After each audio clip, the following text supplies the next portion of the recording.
السلام علیکم ناظرین، ایک بہت بڑی خوفناک خبر جو ہے ملی ہے، اور وہ یہ ہے کہ جناب اس جنگ کے اندر جو ہے وائٹ پاسپورٹ کا استعمال کیا گیا ہے اسرائیل نے۔ آپ نے میزائلوں کے بارے میں سنا ہوگا، ڈرون کے بارے میں سنا ہوگا، فائٹر جیٹ کے بارے میں سنا ہوگا، ہر قسم جنگی سامان کے بارے میں سنا ہوگا، لیکن میرے خیال ہے کہ آپ لوگوں نے وائٹ پاسپورٹ بم کے بارے میں نہیں سنا ہوگا۔ وائٹ پاسپورٹ ایک ایسا بم ہے جس کے اندر ایک نرم، مومی اور شفاف مادہ ہوتا ہے جو ہوا کے سامنے آنے پر خود بخود آگ پکڑ لیتا ہے۔ پاسپورٹ بم کا نقصان یہ ہے کہ یہ بم شدید گرمی اور آگ پیدا کرتا ہے، انسانی جسم پر شدید جلنے کا باعث بنتا ہے، جانی نقصان بہت زیادہ کرتا ہے اور ماحول کو بھی نقصان پہنچاتا ہے۔ پاسپورٹ بم سے ہڈیوں کو بھی نقصان پہنچتا ہے اور سانس کی بیماریاں بھی پیدا کرتی ہے۔ پاسپورٹ بم کے استعمال کے خلاف بین الاقوامی اقدام کیا گیا ہے۔ 1980 کے کنونشنل ویپنز CCW کے تحت پاسپورٹ بم کے استعمال پر پابندیاں لائی گئی ہے۔ بین الاقوامی کمیٹی نے پاسپورٹ بم کے استعمال کے خلاف ورزی کے انسانی حقوق کے خلاف ورزی قرار دیا ہے۔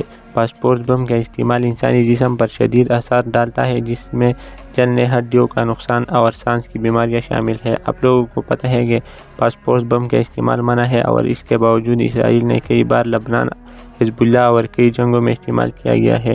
اسرائیل نے بنا میں واقع یوہمر میں پاسپورٹ بم کا استعمال کیا گیا ہے، خاص طور پر 3 مارچ 2026 کو یہ حملہ ہوا ہے۔ پاسپورٹ بم میں بین الاقوامی متحدہ پر پابندی ہے، لیکن اس کے باوجود اسرائیل نے استعمال کیا گیا ہے، ایک بار نہیں بار بار استعمال کیا گیا ہے۔ یہ بین الاقوامی رول صرف مسلمان دنیا کے لیے ہے یا ساری دنیا کے لیے ہے؟ اگر ساری دنیا کے لیے ہے تو ابھی تک جو بین الاقوامی خلاف ورزی کرتے ہیں اسرائیل، تو اس کے خلاف کوئی کارروائی کیوں نہیں ہوگی؟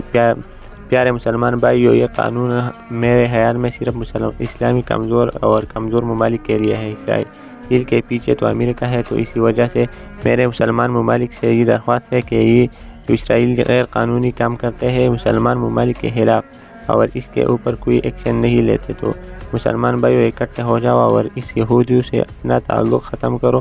اور دیکھتا ہوں کہ کیسے یہ دنیا چلاتی ہے مسلمان ممالک کے باہر، لیکن ہمارے مسلمان ممالک کے تو غلام ہے، وہ تو غلام ہے ان لوگوں کا۔ یہ بے غیرت لوگ تو غلامی کرتی ہے، اپنے بھائیوں کا پوچھتے تک نہیں ہے، اور ان ظالموں کے ساتھ اپنے تعلق اچھے کرتے ہیں اور ان کے ساتھ دیتے ہیں۔ یہ بین الاقوامی رول اسرائیل کے لیے نہیں ہے کیا؟